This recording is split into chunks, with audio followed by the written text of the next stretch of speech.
ओम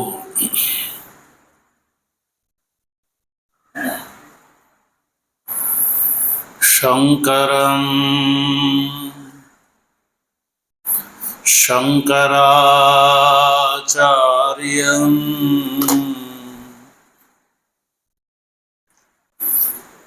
केशवं बादरायणं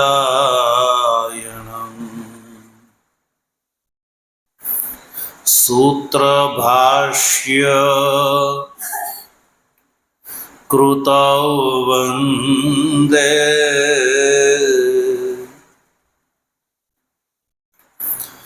भगवन्तौ पुनः पुनः ईश्वरो गुरुरात्मेति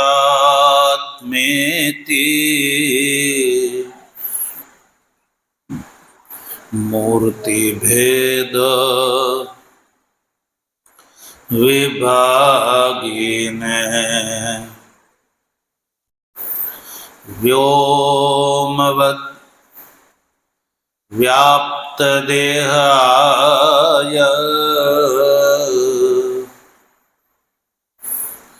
दक्षिणामूर्तये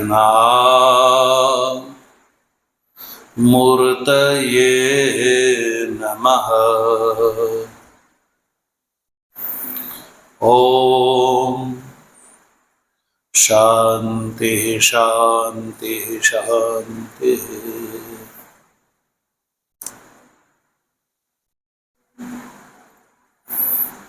अलख निरंजन जय सच्चिदानंद माधवानंद हरे हरे।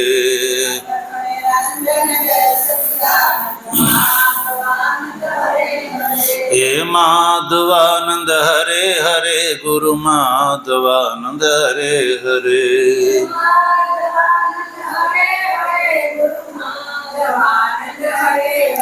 हे सबगट व्यापक जय सच्चिदानंद माधवानंद हरे हरे।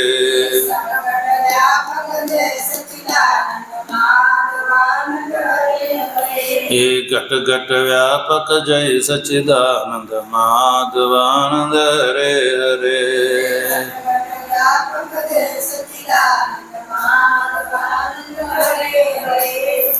सद्गुरु देव ने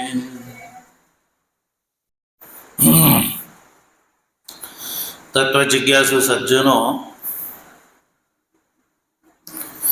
भगवाननी परमानुकंपाथी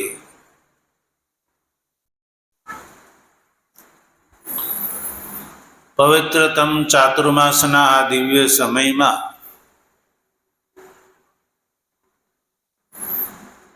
रात्रिकालीन सत्र में आचार्य भगवत्पाद भगवान शंकराचार्य जी द्वारा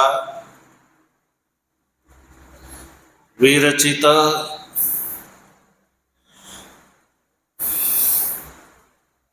भज गोविंदम एवा नाम थी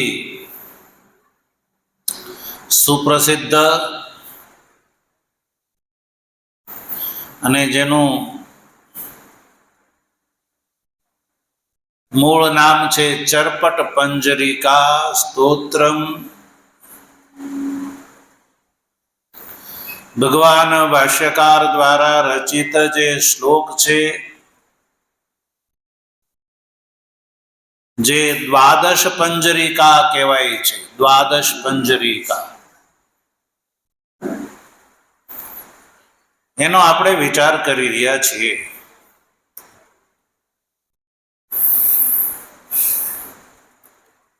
तो प्रथम श्लोक में भगवान भाष्यकारे कह्युं के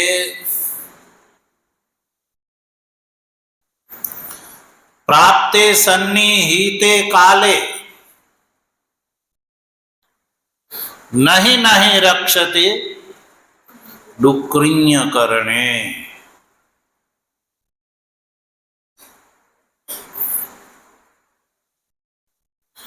एटले के काले सन्निहिते प्राप्ते કાળ જ્યારે નજીક આવી જશે, બોચી દબોચી લેશે, ત્યારે સજ્જનો આ વ્યાકરણ આદિ જે છે, સંસારના કોઈ કાર્ય જે છે એ વખતે કાળના મોઢામાંથી છોડાવી શકશે.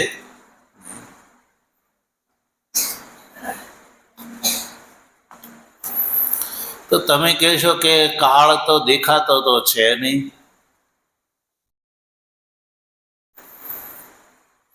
એટલે જ તો ક્યારે આવ્યો ને ક્યારે નહીં આવે એ ખબર પડતી. જો કોઈ પુરુષાકારમાં આવતો તો ખબર પડે કે ભાઈ આલો ક્યાં પહોંચ્યો ને હવે કેટલો દૂર છે ને એને કેટલી વાર લાગશે ને એ બધા પ્રશ્નો થાય. પણ શાસ્ત્રો આચાર્યો કહે છે કે કાળ નિરૂપ પદાર્થ છે. કેવો છે?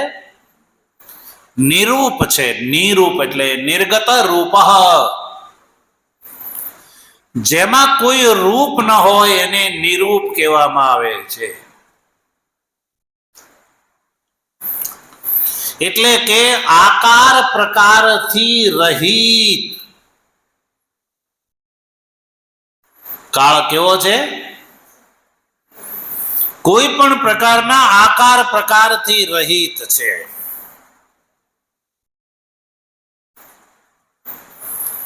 યદ્યપિ ભગવાન ભાષ્યકાર સ્તોત્રકારે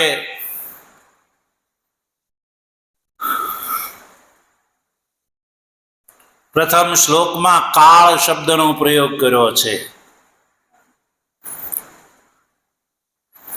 પ્રાપ્તે સન્નિહિતે કાલે, અને કાલે સન્નિહિતે પ્રાપ્તે. કાળના બીજા નામ છે સમય. કાળનું બીજું નામ છે સમય. અને કાળનું એક ભયંકર નામ છે મૃત્યુ.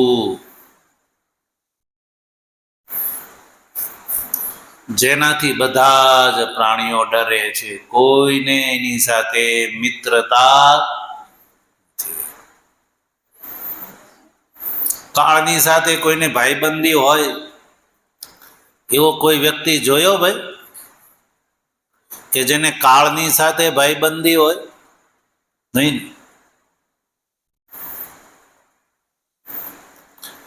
કાળનું બીજું નામ છે જમ.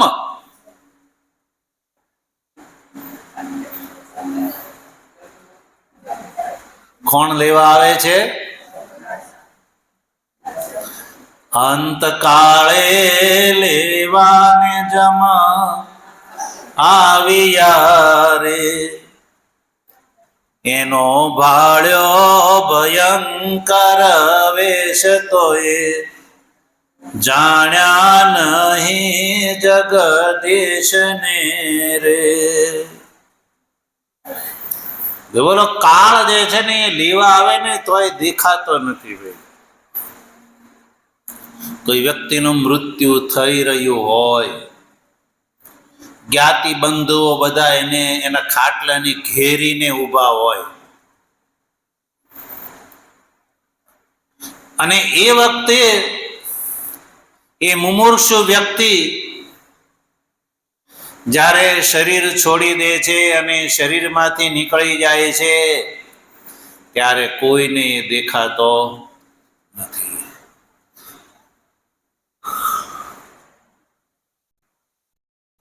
તો કાળ શું કરે છે? શરીરને માપે છે. શું કરે છે? માપે છે. શેનાથી માપે છે? એની માપ પટ્ટી શું છે? તો આ બીજા શ્લોકમાં કહ્યું. જો બીજો શ્લોક કયો છે? દિનમપી રજની સાયં પ્રાતઃ શિશિર વસંત પુનરાયાતઃ કાલઃ ક્રીડતિ ગચ્છત્યયુ તદપિ ન મોંચત્યાશ વાયુ ભજ ગોવિંદમ ભજ ગોવિંદમ ગોવિંદમ ભજ મૂઢમતે. જો કાળ છે ને એ આ રૂપમાં દેખાય છે, સ્વરૂપથી એ નિરૂપ છે, પણ એના આ સંકેતો છે. કયા કયા? દિવસ પછી રાત, દિવસ પછી દિવસ અને રાત, સાયં પ્રાત એટલે સાંજ અને સવાર, શિશિર અને વસંત, પછી શિયાળો અને ઉનાળો,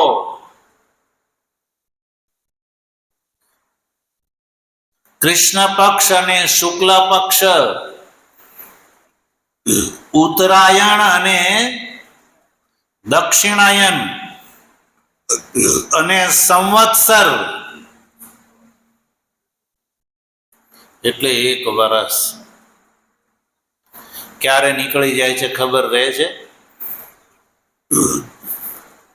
તો આ કાળ જે છે ને એ આપણા આયુષને ખેંચી જાય છે.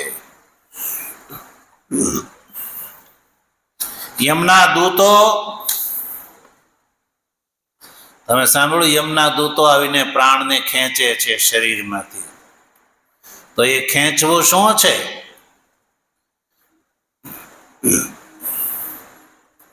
દિવસ રાત, સવાર સાંજ, શિશિર વસંત, એ બધા યમના દૂતો છે. શું કરે છે? આયુષને ખેંચે છે. પણ આપણને એ દેખાતું નથી, કારણ કે મનુષ્ય જેમ જેમ દિવસ રાત સાંજ સવાર શિશિર વસંત શિયાળો ઉનાળો વરસ જાય એ એમ માને કે હું મોટો થઈ રહ્યો છું, એવું માને. હું કહે છે? હું મોટો થઈ રહ્યો છું. પણ મોટો થઈ રહ્યો છે કે નાનો એ બિચારાને ખબર. કાળની દ્રષ્ટિથી એ નાનો થઈ રહ્યો છે. જો સૌથી પહેલી વાત છે,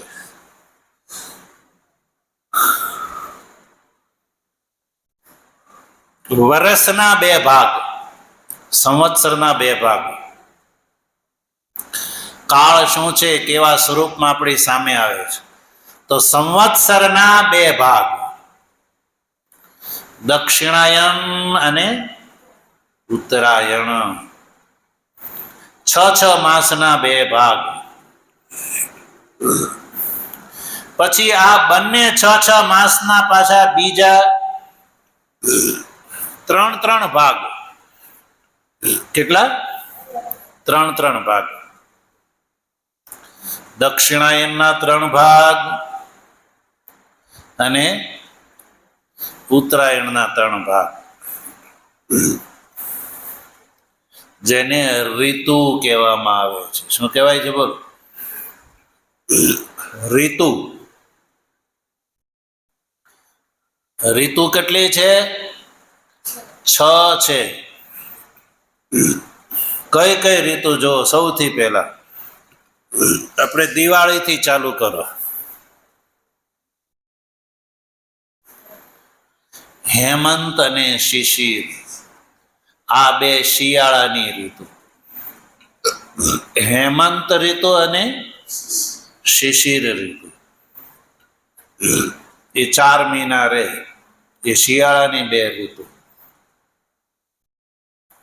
પછી વસંત ઋતુ અને ગ્રીષ્મ ઋતુ, એ બેઓ ઉનાળાની છે. પછી વર્ષા ઋતુ અને શરદ ઋતુ, આ બે ઋતુ છે એ ચોમાસાની છે. તો આમ 6 ઋતુ વ્યતીત થઈ જતા સંવત્સરના 2 અયન પૂરા થઈ જાય છે. અને ચાતુર્માસની દ્રષ્ટિથી જો આપણે વિભાગ કરીએ તો સંવત્સરના 3 વિભાગ થાય, જેને શિયાળો, ઉનાળો અને ચોમાસું કહેવામાં આવે છે. પાછા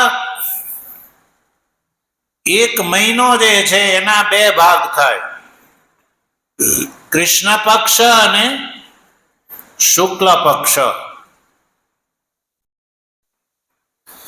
પક્ષની અંદર 15 દિવસ હોય છે અને એ દિવસના પાછા 2 ભાગ, દિવસ અને રાત.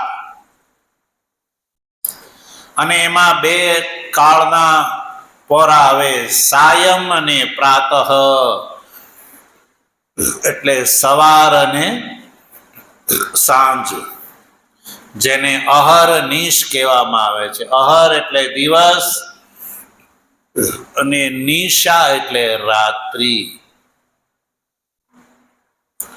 તો આ જે દિવસ અને રાત છે એના પાછા 4 પહોર હોય છે. શું હોય છે?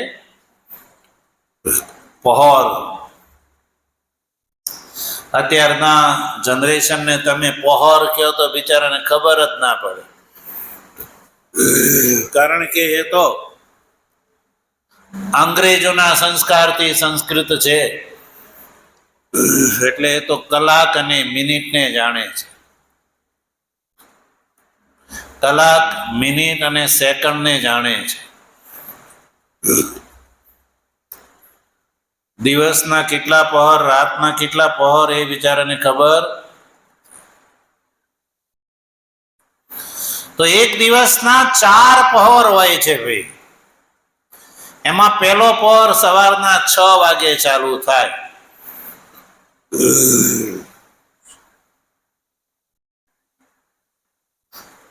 અને 9 વાગે પહેલો પહોર પૂરો થાય. 9 વાગે બીજો પહોર શરૂ થાય અને બપોરના 12 વાગે બીજો પહોર સમાપ્ત થાય, એટલે એને બપોર કહેવામાં આવે. અપભ્રંશમાં આપણે શું બોલીએ અને બોલો કે બપોર થઈ ગયું. બપોર એટલે 2 પોર, એમ મૂળ શબ્દ છે 2 પ્રહર, 2 પોર. પ્રહરને બદલે આપણે પોર બોલીએ છીએ. તો 2 માંથી એકાર ઉડાડી દીધો ને બપોર શબ્દ રહી ગયો. શું રહી ગયો? બપોર રહી ગયો. બપોરે બપોરે બપોરે કર્યા કરે છે ને લોકો, તો બપોરનો અર્થ છે 2 પહોર જ્યાં પૂરા થાય. ત્રીજો પહોર જે છે 3 વાગે અને ચોથો પહોર છે દિવસનો સાંજે 6 વાગે પૂરો થાય.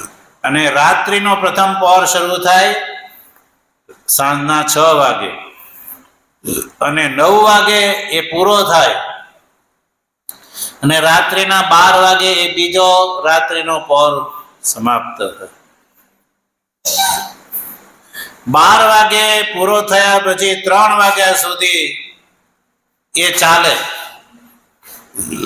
એ રાત્રિનો ત્રીજો પહોર, અને સવારના 6 વાગે રાત્રિનો ચોથો પહોર સમાપ્ત થાય. શિવરાત્રિના દિવસે રાત્રે 4 પહોરની 4 પૂજા કરવામાં આવે છે. તો એ વખતે આપણને ખબર પડે કે ભાઈ 4 પહોર, પણ એ તો પહોર આજના બાળકોને પૂછો તો પહોર એ ખબર હોતી. એટલે પહેલી પૂજા 6 વાગે ચાલુ થાય, 9 વાગે ચાલુ થાય, 12 વાગે ચાલુ થાય અને 3 વાગે ચાલુ થાય. સવારના 6 વાગે પૂરું થઈ. તો એક દિવસ રાતના આમ 8 પહોર, પછી પહોરના પાછા ઘટી, પલ, વિપલ વગેરે અનેક બીજા નાના નાના જે છે એ કાળના નામ આપણે ત્યાં પ્રસિદ્ધ છે સજ્જનો. અને આપણું આ આયુષ્ય છે એ શ્વાસ ઉપર નિર્ધારિત છે. શેના ઉપર? શ્વાસ. શ્વાસ નક્કી છે. જો તમે શ્વાસને રોકી શકો તો આયુષ્ય લાંબુ થાય. તમને કોઈ 1000 રૂપિયા આપે અને એને વાપરવાના બંધ કરી દો, વાપરવાના, તો 1000 રૂપિયા પડ્યા રહે કે પડ્યા વપરાયા કરે? એ તો નો વાપરો તો પડ્યા રહે. એમ કોઈ યોગિક પ્રક્રિયા પ્રમાણે શ્વાસનું રૂંધન કરવાનું જાણી લે તો શ્વાસને રૂંધવાથી વ્યક્તિ ચાહે એટલા વર્ષ જીવી શકે, કારણ કે એને શ્વાસ વાપરવાનો બંધ કરી દીધો. યા કોઈ આવું કરી શકે તો એ કઈ બહુ મોટી વાત નથી, એનાથી કઈ બહુ મોટો લાભ થઈ જતો. કારણ કે મનુષ્ય જન્મનો ઉદ્દેશ છે કે આ શરીરનો અંતકાળ આવે એ પહેલા અજર અમર આત્મ તત્વને પ્રાપ્ત કરી લેવું.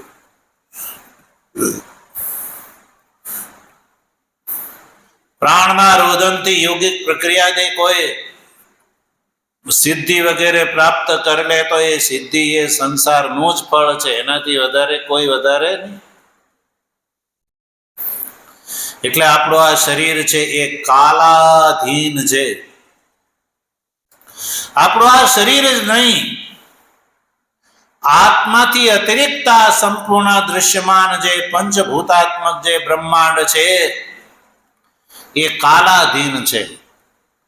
કાલાધીનમ જગત સર્વમ કાલો હિ દૂરતિક્રમઃ.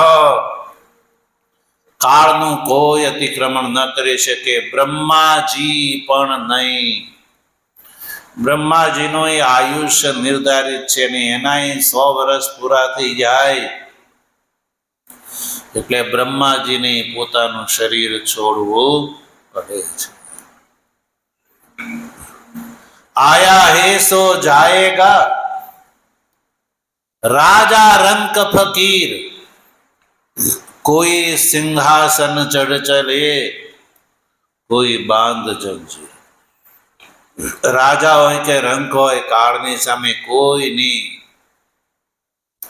લાગવગ યા રિશ્વત ચાલતી નથી. એટલે એવું સમજીને કાળની ઉપર, કાળના માથા ઉપર પગ મૂકવાનું સામર્થ્ય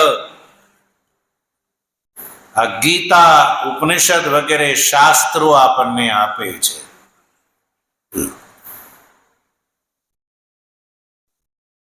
કાળનો પણ કાળ એવા આત્માને જે જાણી લે છે, આત્માની અંદર નિષ્ઠ થઈ જાય છે, તેને કાળ પણ કાંઈ કરી શકતો. પરીક્ષિત રાજાએ જ્યારે એને ખબર પડી કે મારું મૃત્યુ 7મા દિવસે તક્ષક નાગના કરડવાથી થવાનું છે, તો રાજાએ એમાંથી બચવા માટે કોઈને મારવાનું ન કર્યું. એવું નહીં કે ચાલો જેટલા સાપ છે બધાને મારી નાખો એટલે હું જીવી જાઉં, એવું ન કર્યું. આત્માનું શરણું લીધું, ગુરુજીનું શરણું લીધું. કોનું? ગુરુજી. કારણ કે એ શરણું સાચું છે. એટલે આપણે ગાઈએ છીએ ને, સાચું રે શરણું સદગુરુ દેવનું રે. બીજું બધું કાચું છે, કામ રે જીવલડા, સાચું રે શરણો સદગુરુદેવનું રે. જો ભાગવતની અંદર બે એવા પાત્રો છે જેની પહેલેથી ખબર પડી ગઈ કે મારું મૃત્યુ થવાનું છે, એક રાજા પરીક્ષિત અને એક રાજા કંસ.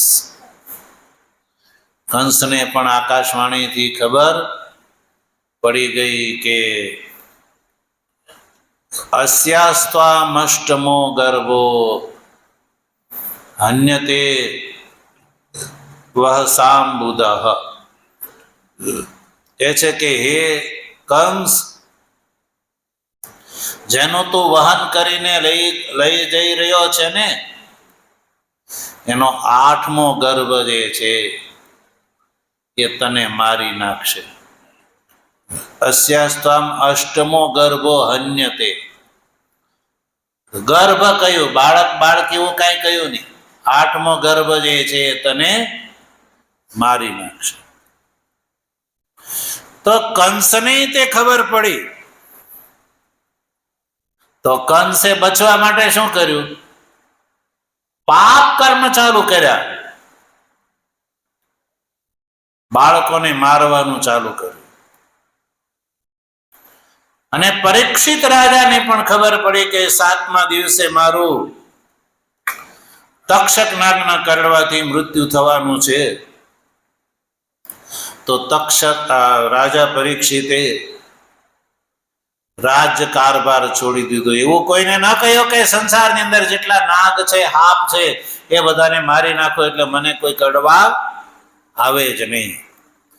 કારણ કે પરીક્ષિત રાજાને ખબર છે કે સદેહે કોઈ અમર થઈ શક્યું નથી અને થશે પણ નહીં, કોઈ સંભાવના જ નથી. ભાઈ, ભગવાને અવતાર ધારણ કરે છે ને ત્યારે એ આ લોક પરિપાટીનું પાલન કરે છે. એ પણ જન્મ ધારણ કરે છે અને શરીર એનું છોડી દે છે. એ ભલે કે ભગવાનનો જન્મ જે છે એ દિવ્ય માનવામાં આવે છે. જન્મ કર્મ ચ મે દિવ્યમ એવમ યો વેત્તિ તત્વતઃ ત્યક્ત્વા દેહમ પુનર્જન્મ નાતિ મામેતિ સોર્જુના. ભગવાનનો જન્મ છે એ દિવ્ય છે, પણ છતાંય ભગવાન દેહનો આવિર્ભાવ અને તિરોભાવ કરે છે. કર્મની પરિપાટીનો એ પાલન કરે છે. ભગવાન શ્રી કૃષ્ણએ શરીર છોડ્યું ક્યારે છૂટ્યું? પારઘીના બાણથી. પારઘીએ હરણ સમજી અને બાણ માર્યું અને ભગવાનનું શરીર છૂટી ગયું. તો ભગવાન પણ પોતાનું શરીર છોડે છે અને આ સંસારની જે પરિપાટી છે એનું પાલન કરે છે. તો આ વાત એ બતાવે છે સજ્જનો કે મનુષ્યએ એક વાત નક્કી સમજવી જોઈએ કે કાળથી કોઈ બચી શકતું નથી. જે જન્મે છે એનું મૃત્યુ નક્કી છે. કોઈ સદેહે અમર રહી શકતો. વ્યાસ, હનુમાનજી વગેરે 7ને ચિરંજીવી માન્યા છે, અમર નથી માન્યા. કેવા છે? ચિરંજીવી છે. હનુમાન છે, બલી છે, વ્યાસ છે, અશ્વત્થામા છે. આ જે 7 છે એ ચિરંજીવી એટલે કે લાંબુ આયુષ ધરાવે છે, પણ એ અમર. એમાંથી કોઈનું આયુષ્ય જે છે એ 1 યુગ પૂરતું હોય, કોઈનું 2 યુગ પૂરતું હોય, કોઈનું 3, કોઈનું ચતુર્યુગ. એક ચતુર્યુગ પૂરતો હોય, યા કોઈનું એક મન્વંતર પૂરતું હોય? મનુની આયુષ્ય છે એક મન્વંતરની છે, 7 ઋષિઓની આયુષ્ય જે છે મન્વંતરની છે. એનાથી વધારે, સૌથી વધારે આયુષ્ય છે બ્રહ્માજીનું 100 વર્ષનું. પણ એ બધા કાલાધીન છે.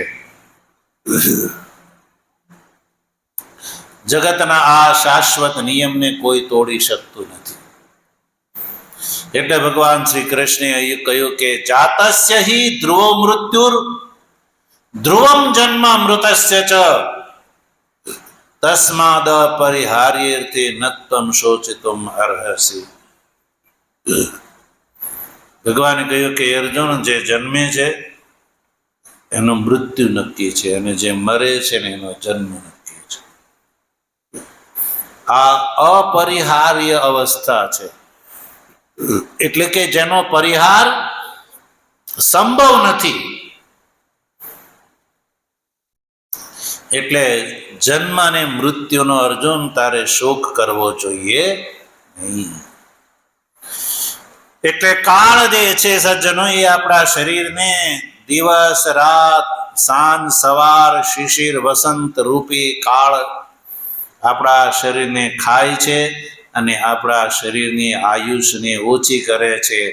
કાળ નામનો કોઈ એવો 2 પગવાળો કોઈ પદાર્થ નથી, કે એવો દૂત નથી કે આવીને જે છે એ ઉપરથી કંઈકથી આવે અને મનુષ્યને બાવડું પકડીને લઈ જાય, એવું નથી. આ દિવસ રાત, શિશિર વસંત, સાયં પ્રાતઃ વગેરેથી આપણું આ શરીર જે છે એ ક્ષીણ થતું જાય છે. અને એક સમય એવો આવે કે અંતિમ ક્ષણ, અંતિમ શ્વાસ લઈ લેવાતા આ શરીર કાળનો કોળિયો થઈ જાય છે. આ રીતે કાળ જે છે એ ક્રીડા કરે છે અને આયુ જે છે એનું હરણ કરે છે. પણ છતાંય આ મનુષ્ય જે છે એ આશાના પાશને છોડતો નથી, આશાના વાયુને એ છોડતો નથી. એમ કે હજી તો મારે જીવવાનું છે. લાખો ગયા ને તું પણ જવાનો, મૂર્ખ મનમાં વિચાર, ભાઈ તું ભજી લેને કીર્તાર.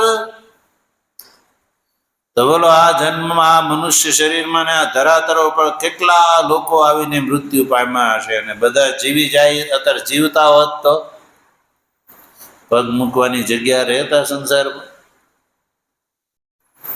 એટલે જન્મ અને મૃત્યુ જે છે એ અપરિહાર્ય છે, એવું ભગવાન ભાષ્યકાર મનુષ્યને ચેતવે છે, જેથી કરીને મનુષ્ય ભગવાનના ભજન કીર્તનની અંદર લાગે. એટલે ભજ ગોવિંદમ, ભજ ગોવિંદમ, ગોવિંદમ ભજ મૂઢમતે. એ 3 વાર કહેવાનો અભિપ્રાય એ છે કે મનુષ્યએ એક ક્ષણ પણ ભગવાનનું નામ લીધા વગર જવા દેવી જોઈએ નહીં. ઓમ પૂર્ણમદ પૂર્ણમિદં પૂર્ણાત પૂર્ણમુદચ્યતે પૂર્ણસ્ય પૂર્ણમાદાય પૂર્ણમેવાવશિષ્યતે. ઓમ શાંતિ શાંતિ શાંતિ. શંકરં શંકરાચાર્યં કેશવં બાદરાયણં સૂત્રભાષ્ય કૃતૌ વંદે ભગવन्तૌ પુનઃ પુનઃ. ઈશ્વરો ગુરુરાત્મેતિ મૂર્તિભેદ વિભાગિને વ્યોમવદ્વ્યાપ્તદેહાય